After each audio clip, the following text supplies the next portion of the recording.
there was a place you could call paradise, it's here.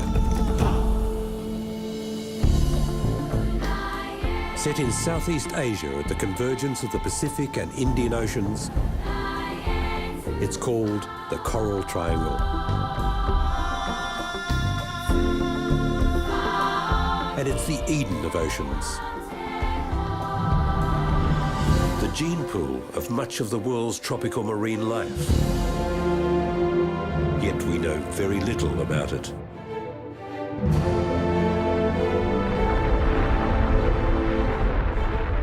The Coral Triangle is born of tectonic rage. From the peak of the volcano to the bottom of the sea, it's a dynamic crucible of geoevolution. Already, scientists have recorded 3/4 of the world's known coral species and well over 2,000 different reef fish here. The nations of the Coral Triangle contain over 360 million people living on many thousands of islands, most of whom depend on the sea for their survival. But how did the Coral Triangle come to be? We are sailing into the heart of this newly identified wonder of the natural world. To explore the most diverse marine environment on Earth. And to discover why it holds the key to the future of much of the world's ocean life.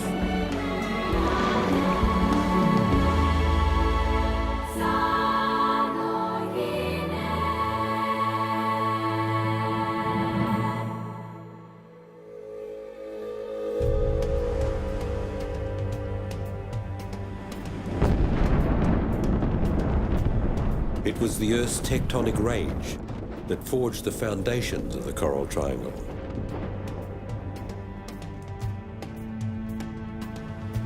But according to world whale expert Dr Benjamin Kahn, volcanoes do much more than that. He believes that whales may use the sound of the volcanoes to navigate the narrow passages of the Coral Triangle. It makes a big rumble every 15 to 20 minutes. So these blue whales and other sperm whales and other whales that we have in the area, they'll home in on an isolated oceanic island like this, like Komba. So it's like an underwater lighthouse. It's a beacon along the migration path.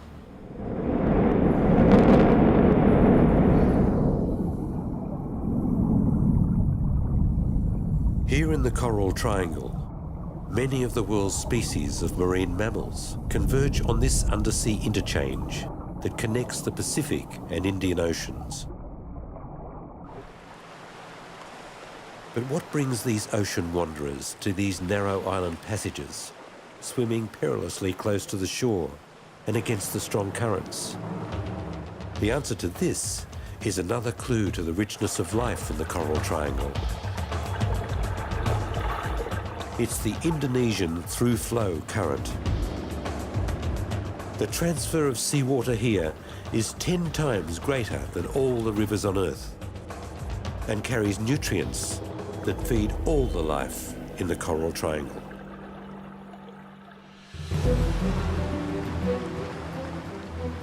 Our expedition has joined the Movable feast to follow the great ocean mammals as they navigate the narrow straits between the Banda and Sabu seas.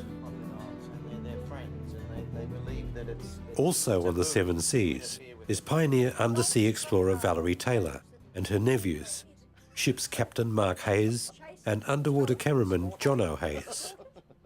You know, Mark, back in the 70s, there were a lot of whales and a lot of sharks all through this area. Valerie is most interested in sharks, which have almost disappeared due to fishing since she first came here 40 years ago. We'll get Lawrence to do that. Yes, Lawrence will be good at that. He can go in and make contact with them. Anthropologist Lawrence Blair is focusing on how 100 million coastal dwelling people and traditional fishermen who depend directly on the Coral Triangle for their livelihoods are surviving in the middle of the world's fastest growing economic region.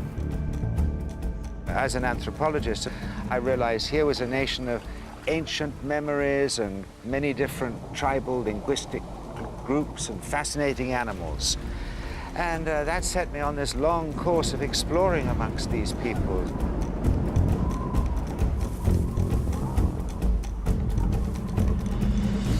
Our voyage into this part of the Coral Triangle takes us through the exotic islands of East Indonesia, where the through flow of currents and the cool upwellings combine to feed this Amazon of the oceans. Benjamin Kahn is here to investigate why the Coral Triangle is such a mecca to whales. Particularly the giant blue whale, a krill eater, and the sperm whale, which is a toothed variety and dives deep to feed on squid. I'm very interested in this part of East Indonesia because there's a big migration corridor here that we are moving through right now. And it's part of a series of migration passages that we've been studying. In addition to blue whales, we can expect sperm whales moving through here and a variety of oceanic dolphins. So for me, it's really interesting to be out here and see how it can be managed in a more protective manner. There's 18,000 islands here. So you gotta find out, where do you find these animals? They're rare, they're endangered, there's not that many of them swimming around, and even though blue whale is 30 meters, it can be very, very hard to find. There's 1,250 blue whales in the whole southern hemisphere. So that is a very small number. And that comes down from about 400,000 blue whales that were once swimming there. They were hunted relentlessly. A boom in whales. Competition makes the hunt for the great leviathans keener than ever, and modern methods have eliminated chance and risk. And it's all over, bar the profitable business of turning the carcass into money. So certain nowadays are the whalers of their prey that the giant sea mammals are growing scarce in the usual whaling waters. If they're not careful, there won't be any whales left soon.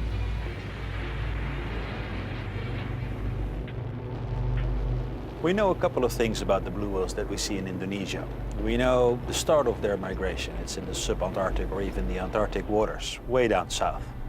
And then they'll move up the Australian coast. First up is Perth and the Perth Canyon. And these whales will stop there and forage. It's a very productive area. We know that they feed there from our Australian colleagues that have done a lot of work down in Perth. And then they scoot up the West Australian coast. And they'll pretty much do that in one straight swim through. And then they'll come into the Savu Sea. And the next phase is going through the passages near Alor or Wetar. And then they've entered the Banda Sea. So there's really a big question mark about the Banda Sea and what it means for blue whales. The other great whale we get in Indonesian waters are sperm whales. The males are very rare, but when we do see them, we drop everything on the boat and we go after them.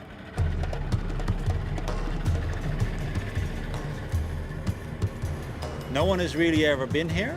Nobody's really had a good look around. So it's exciting to survey this part of Indonesia.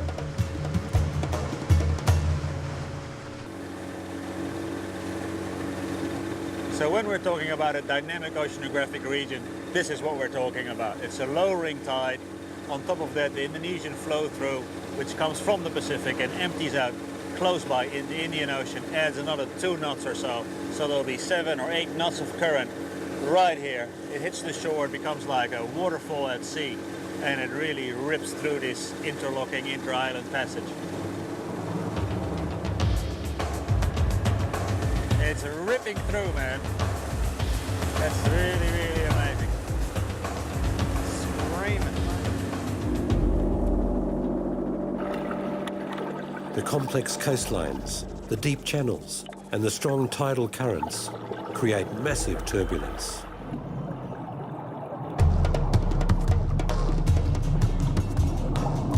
The current sweeps through like an undersea cyclone, spreading rich nutrients among more than 2,000 species of reef fish, 5 times more than elsewhere in the Indo-Pacific.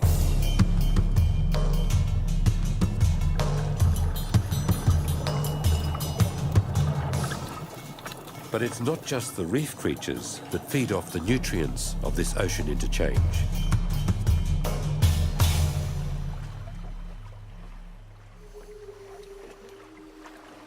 Ben is a world authority on sperm whales and has been studying their migration through this area. He knows their language and uses a hydrophone to listen in on their conversations as they dive for squid down to 1,000 meters below. You're listening to the open ocean, it's well beyond the horizon. So I'll go deeper and deeper and deeper and deeper, not only horizontally but also down. It's a three-dimensional environment, so I'm listening to a vast column of ocean, 16 nautical miles across and maybe 3,000 meters deep. And everything that's vocalizing, I want to be able to pick it up. Oh, this is really good. We have a group of sperm whales towards Timor. Not quite that far, but that's the general direction. So I can hear them echolocating, clicking away underwater. So those are all the diving whales hunting for squid. A single sperm whale would make sort of a rhythmic echolocation sound, 2 clicks a second. But then if you get 12 or 20 down below, it becomes more like a horse race. And that's what I'm hearing now. So when I'm twisting the directional hydrophone from side to side, I can get a bearing. I can find out the direction of where these whales are. And now we're switching from survey mode into tracking mode. So that way is where we're going.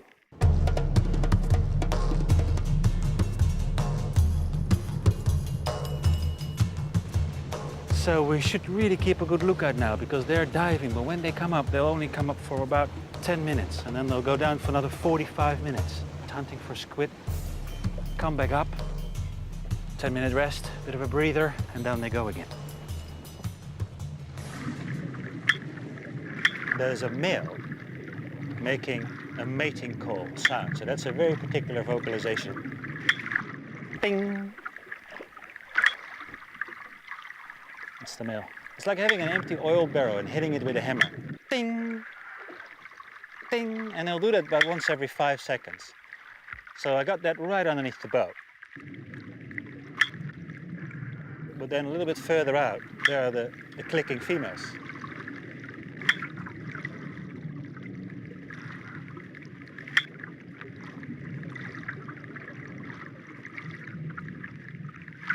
There he is again. So they're the clicking females, and there's a foraging clicks. When they come up, the females will know that on the surface there'll be a breeding bull in the vicinity.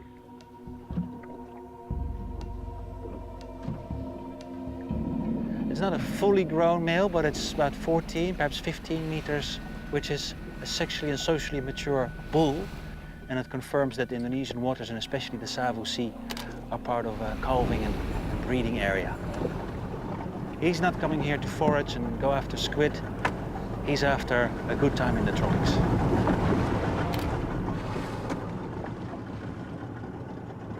The foraging females come to the surface with their calves and juveniles.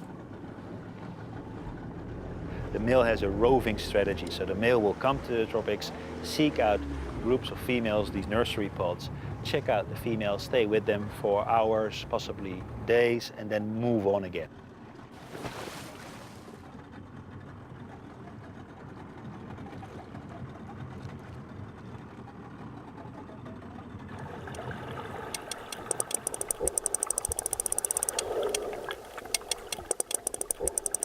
And there are vocalizations that are called codas. Now codas is almost like a Morse code, and it's a digital language if you think about it. It's ones and zeros, it's on and off, it's a very precise language. Those are social vocalizations as opposed to foraging and echolocation. So these animals have a very sophisticated social organization. They stay in their particular matrilineal group for life. So there'd be aunties and youngsters of both sexes, and then the males split off in their teenage years. But the females stay together. The older animals here would be females, and they have 2 subadults in the care, this particular female, that's actually the closest. So she's shielding them a little bit. She's just a little bit protective. She's shielding them and staying between us and the youngster. So we're seeing the whole sperm whale family at the moment. These bulls, because they're so much bigger than the females, they were hunted selectively. So there's a big change in the sex ratio. There's hardly any of those big bulls left, especially not by the end of the 80s. Slowly but surely, these big bulls are growing up and making a comeback. So yeah, for sure, it's exciting. For hundreds of years, sperm whales were hunted for their oils. And these passages of the Coral Triangle were a favourite hunting ground. Those early whalers came through this area on a global voyage. The historical knowledge of the whales goes back a long time, centuries. So we know from the Portuguese that there were whales here. We know from the Portuguese also that there were whale hunters here, traditional whale hunters. And then the Yankee whalers came through. And we know that there was a particular male sperm whale called Timor Tom, who created quite a bit of havoc around Timor Island. From the logbooks of those early whalers, we know that there were sperm whales out here in abundance. That was their target species. They were after the oil and the spermaceti organ of the sperm whales. Ben has found a giant bull sperm whale, mature and much bigger than the one he found before. The big male just surfaced. He's traveling in the same direction as the mother and the juvenile, yes. He's about twice the size. So that is a phenomenal encounter, because these animals, they can dive to about 3,000 meters deep. They have a jaw that can bite a man in half, but this is a very big, powerful apex predator. And it's not in Indonesia to hunt, it's in Indonesia to mate. Sperm whales, circulating between the northern and southern hemispheres, come together in the narrow island passages of the Coral Triangle to feast and mate. This bull is a rare survivor from the whaling boom of the 1970s, when the males were specially targeted. The males are very big, almost twice the size as the females, and they weigh about 3 times. So a male is about 18 meters maximum and 45 tons. So we have to take extra care, of course, with such a big, powerful animal, not to upset it in any way. It's just spectacular to see such a big apex predator of the deep so close to a speedboat, which in comparison looks more like a toothpick. And then when the tail comes up, you realize how powerful this animal actually are. One little whack with this tail and we'd be flying all over the place out of our little speedboat.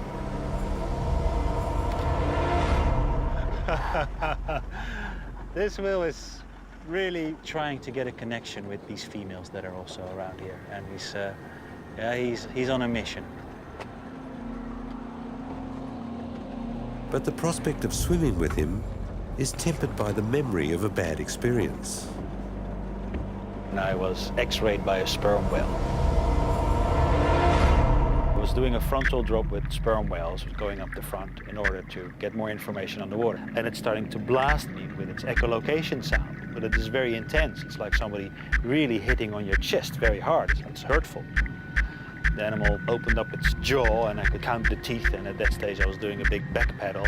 You have this living submarine that is pinging you intensely, and that lasted for about 30 or 40 seconds, and then it swam off. But that certainly left a very vivid memory.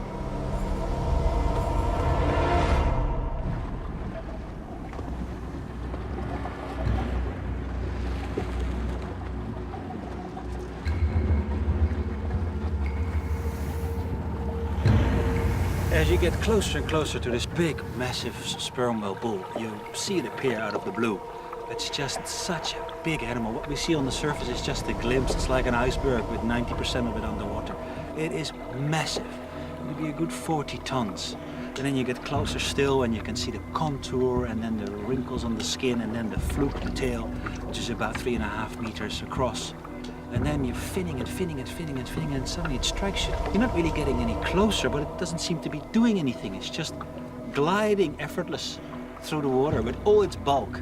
And then the animal just goes with one little fluke up and down, very relaxed, and it just takes off right away. And not only does it take off, I'm getting the washout, so whatever comes off that fluke, big volumes of water as it propels itself and pushes itself through the water, I'm getting all of that going. I'm like, wow, and then it's all over. There's no way you can catch up again. Underwater, they just are so much bigger than just from the surface. I mean, just the girth and the volume of it.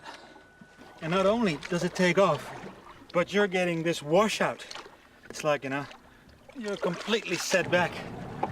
Amazing power without any effort whatsoever.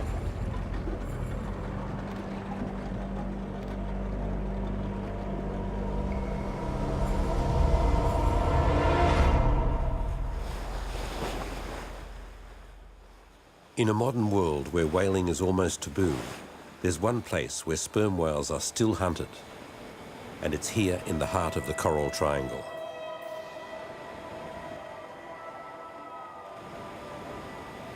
The people in the village of Lamalera take 6 or more whales a year for food and spiritual sustenance. It seems a curious place for a whale conservationist like Ben, who's been coming here for more than 10 years. This is part of the Savu Sea Whale program. So we're coming into this village to look at their traditional way of life, because it is a special village in that respect, how to hunt sperm whales in particular. And secondly, I'm assessing it on modern influences and the degree of modernization. I was lucky enough to come here in the sort of late 70s for the first time, and it was an incredibly wild and woolly place. They would sacrifice the brains of manta rays on the prows of their little hunting vessels. They had human skulls of their ancestors in the back over here. Selamat pagi. Selamat pagi, Bapak dibilang. Terima kasih. This is the harpoon head that goes into these long bamboo harpoons. It sticks in here with that coil attached. And when the thing takes off and there's a whale in the neighborhood and it is harpooned, there'll be ropes shooting left, right, and center. You have to be very, very careful where you stand, or otherwise these coiled ropes might well take you over the side. This would be part of their traditional religion. Those would be going back hundreds of years, those symbols. And of course it is found right next to Saint Peter, Saint Peter. So they are caught between two stools at this very moment in history. Here's some of the skulls from previous hunts. Wow, look at that. They save the bones and they actually do the hunt in an ancestral belief that these sperm whales are their forefathers, and they'll have to go out, catch them to bring them back, bring them home, so to speak. And that includes scattering the bones around the village. So, in essence, they are trying to reunite. They're worried about this whole ancestral connectivity, which is very strong throughout Indonesia, but especially also here in Lamalera, where it has a sea connection. And when they see sperm whales, they have to go out there and bring it back to the village, bring it back home, bring it back into the family.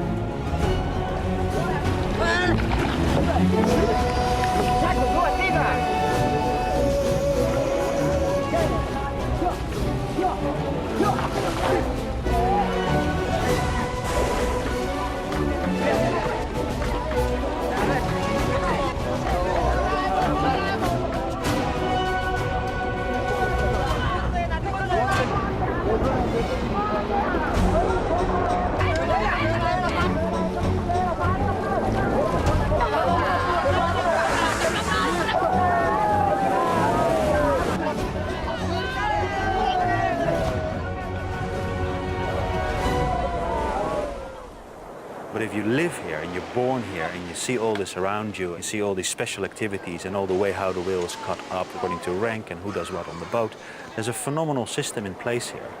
dealing with how whales are supposed to be treated.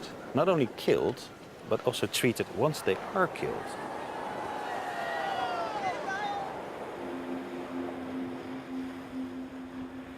The modern world is fast catching up with Lamellera.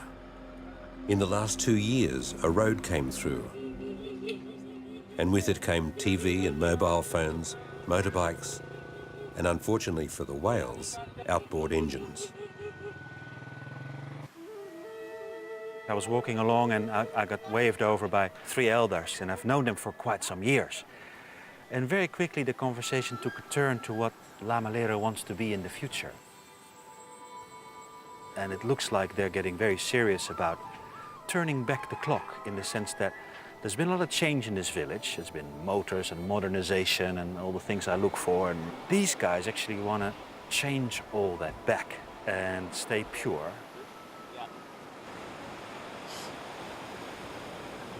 There has been no whales for 2 months now, and there is concern amongst the whale hunters that if they don't protect their traditional ways, they will break the bond with their ancestors, and the whales will disappear. Kebudayaan di sini sampai kami mati. Do you feel you can still continue following your own traditional culture with these new things that are coming in? Yes, they said. Sampai kami semua mati, baru habis. Then I asked them, well, what about your religion? Because they've had a Christian pastor here who died not so long ago. Do you feel that you can hold on to your traditional practices and embrace the new? Yes, they said. And if we have no whales and we're not allowed to hunt whales here anymore, we will die. Agama pun tetap kami pertahankan.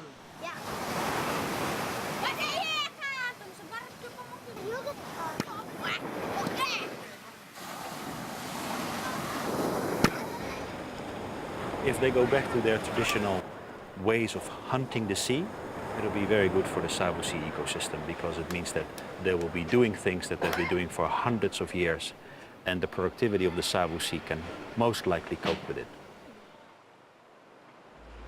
Lamellarans taking 6 whales a year may be sustainable. But these leviathans stop for nothing and regularly collide with whales. Out in the wide open sea, the chance of a collision course between a ship and a whale, they're actually quite small. But when you get to a passageway where the ships are getting concentrated and the marine life is getting concentrated and the whales are getting concentrated, that's where your overlap and your chance of a direct hit increase significantly.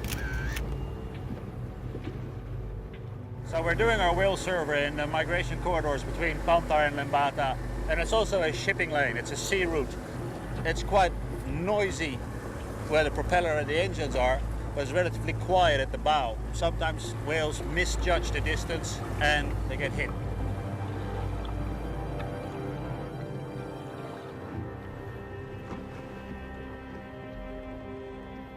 But it's not just ships that are a menace to whales. Endless rivers of rubbish also ride the currents of the Coral Triangle. So while we are tracking sperm whales in this ocean wilderness, this is one of the most insidious ones. We call these the silent killers. It's a big current line full of plastic debris. Right? It doesn't biodegrade or anything like that, so that's in the ocean for a long, long time. And it accumulates in these current lines where a lot of filter feeders do their foraging. And they ingest it, it blocks their stomach, and then they can't feed anymore and they'll die of starvation. With the increased wealth of the nation comes more consumption, and there's no waste management, so everything eventually ends up in the sea.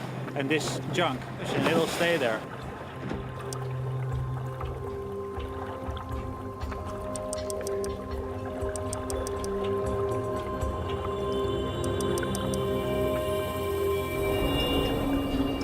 The great currents of the Coral Triangle also bring plastics to the shore in the backwaters and bays.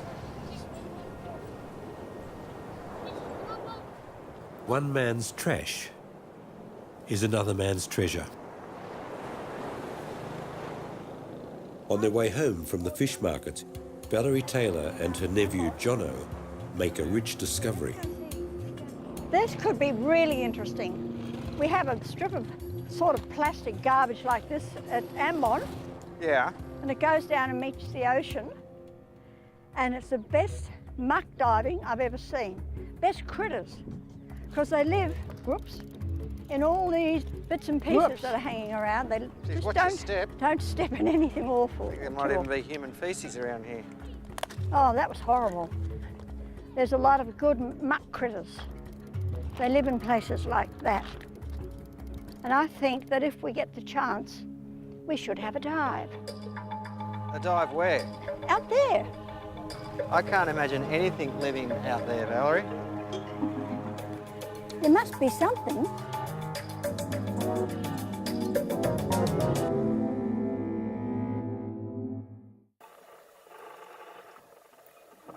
Valerie can't resist a dive with creatures that live in the muck. I love seeing a river of muck and having a dive in it. And it actually shows how adaptable marine animals can be, that they live in this muck.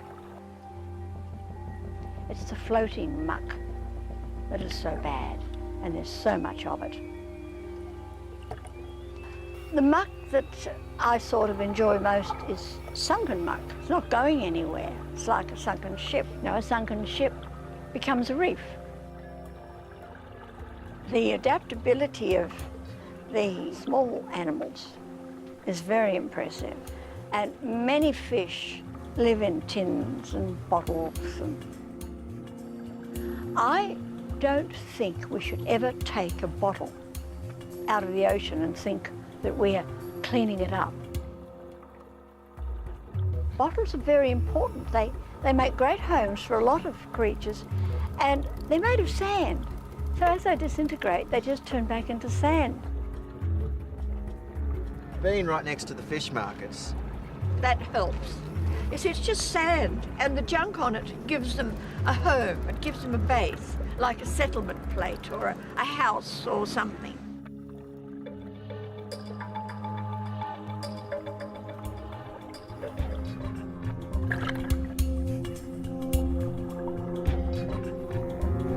As she discovered over many years of diving, it's not pretty, but it's not the strongest that survive, but the ones most responsive to change.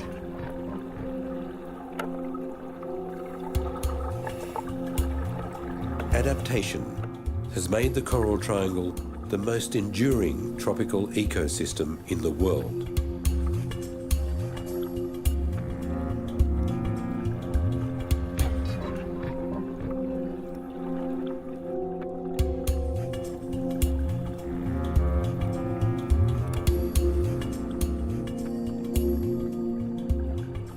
Octopus are very clever the way they can make a home in almost anything. A broken glass, an old bottle under a spoon.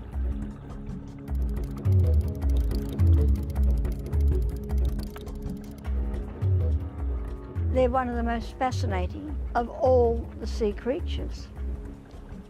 And they can work things out very quickly.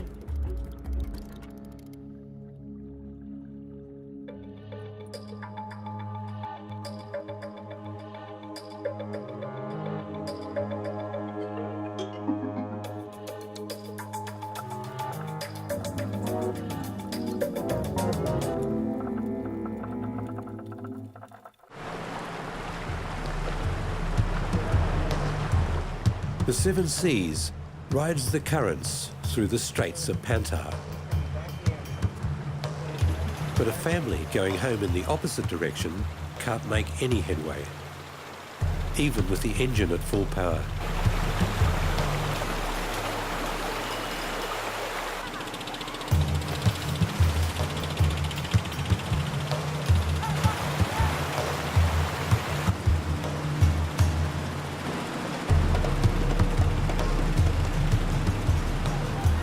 Mark realises the boat is dangerously close to the rocks.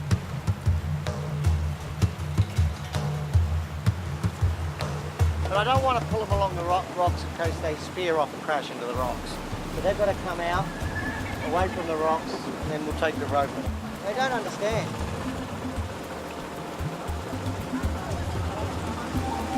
Scary.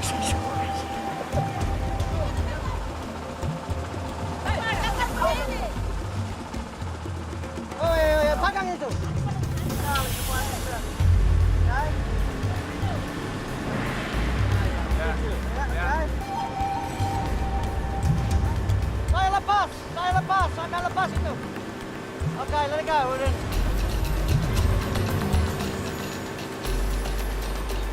They managed to get the locals around the corner and on their way.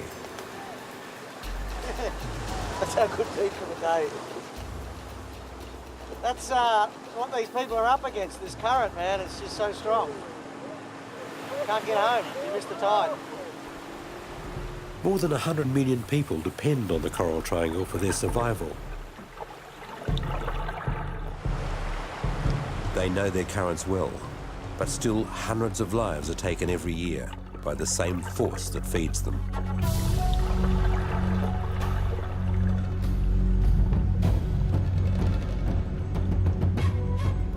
The reef is rich in coral, but Valerie's search for the schools of sharks she used to see has been in vain. But she's found another shark that comes to the Coral Triangle to feed in the currents. And it's the biggest shark of all, the whale shark. This filter-feeding giant has found a fast food outlet.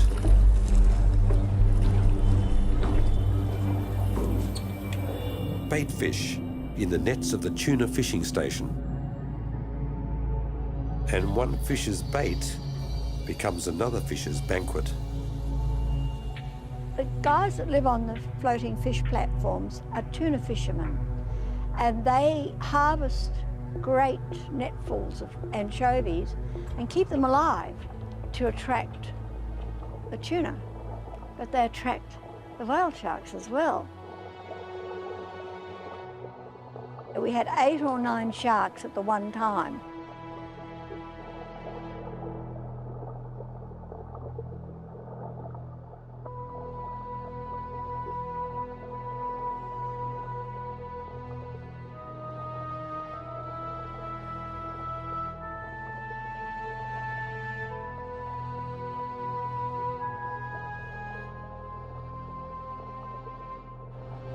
You don't want to get in the middle of them because they're very hard and heavy, and they couldn't care less about you.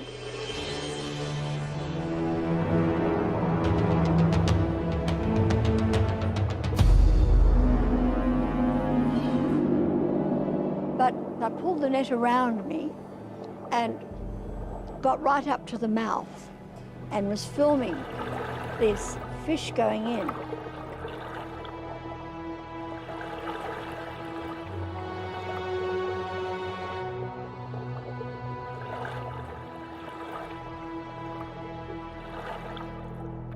They were shoving each other around and playing around.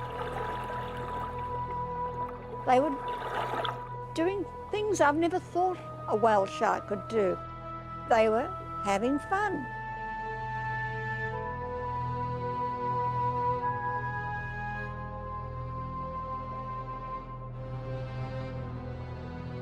But there's another giant island wanderer that harnesses the currents of the Coral Triangle to make ocean passages.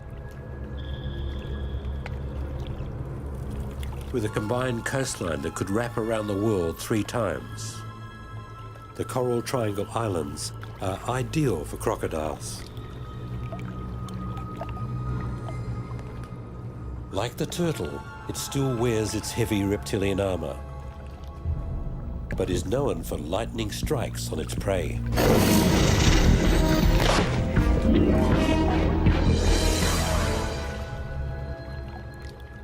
At the eastern end of our journey lies the island of Wetar, where the crocodile has a very special status.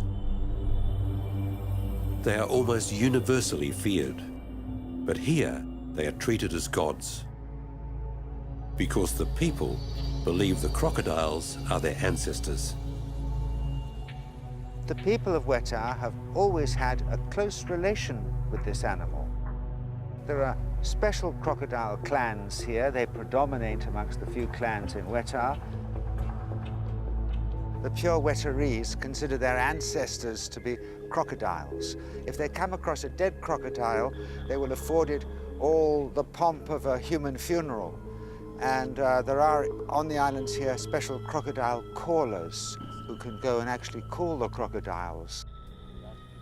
Every day she is here, that is her nest piled up there. And apparently there will be eggs there in the nest.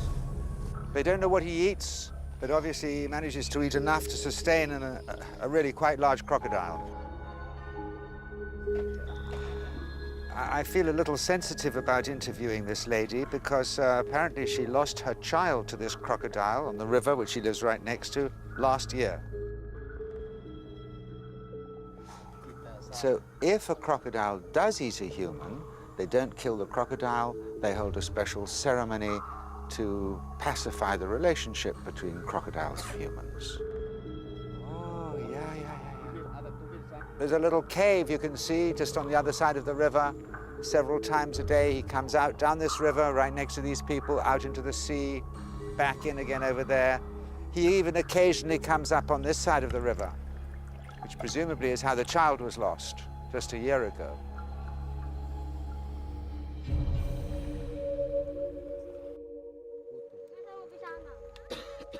Here's our crocodile caller.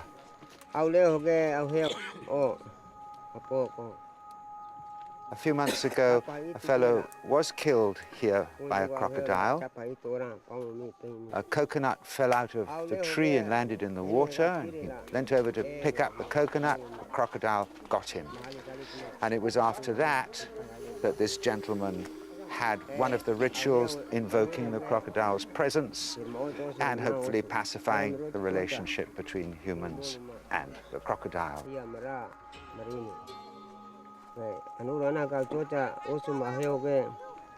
This is like their religion and the story of their birth from the mother and father crocodile gods.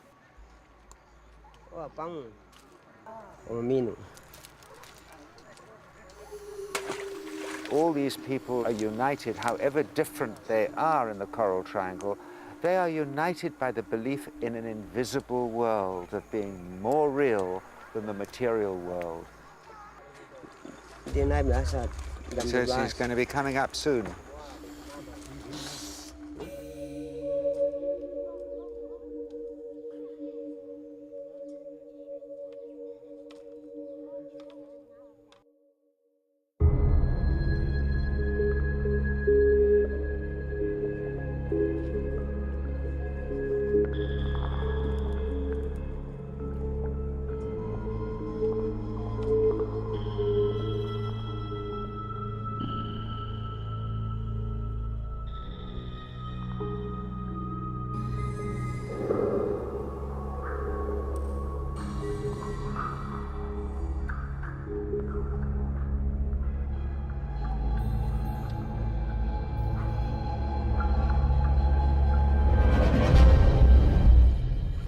It's enormous! Did you see that?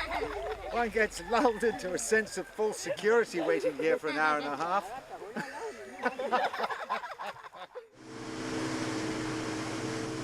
Ben is elated with his earlier encounter with the massive sperm whale. But the rare blue whale he hoped to see here has eluded him.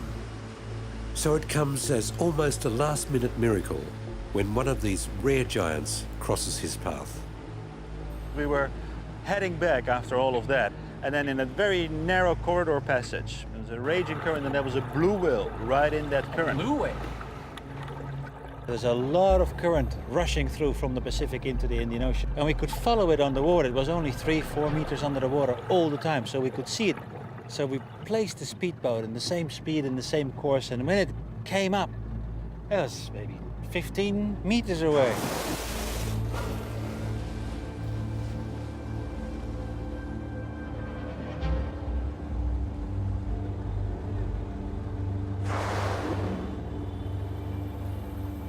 Getting close to a blue whale is always a challenge. It is a very difficult animal to get close to.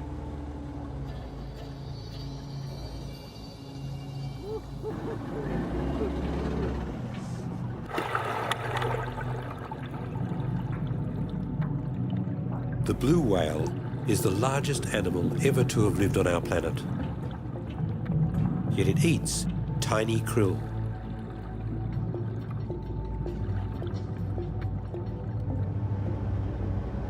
Which is on the surface and looping around very close to shore. Wow. And I've never seen anything like that in 10 meters at times, where the local kids were screaming and yahooing from excitement. And spouts and big blows, but very close to shore. So we were all actually very excited and yahooing. This whale is really well behaved. I mean, it's doing the same thing. And it came up really close to the boat.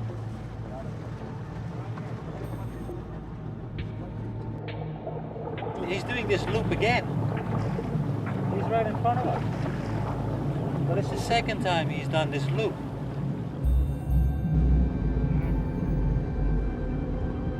Initially I thought it might have been an error because there was so much current that I thought that animal went broadside and then got swung over by the push of the water. But it did that at least 4 times. It did that.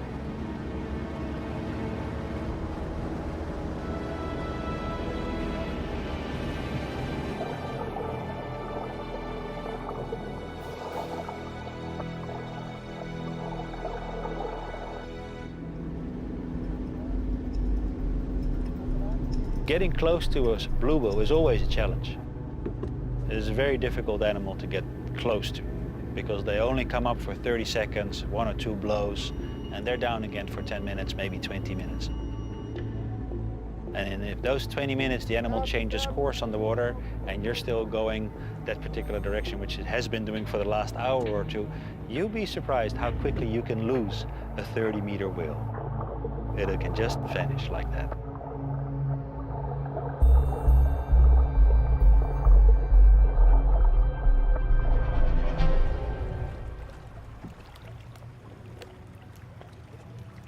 We collected a lot of really interesting data.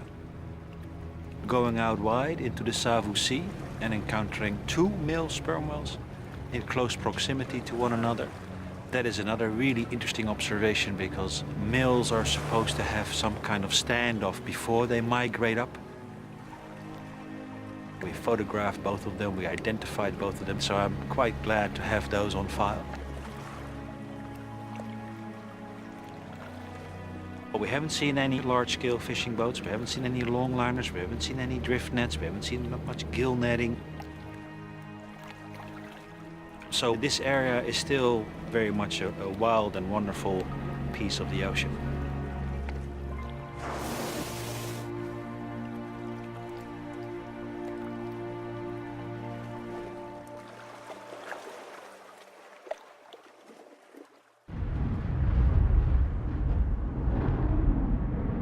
There's a big storm brewing and there's a front coming through as well, so it's getting late and we still have a ways to go, so I'll have to break off. I'm going to say goodbye to the whales and hopefully continue on tomorrow. Let's get out of here.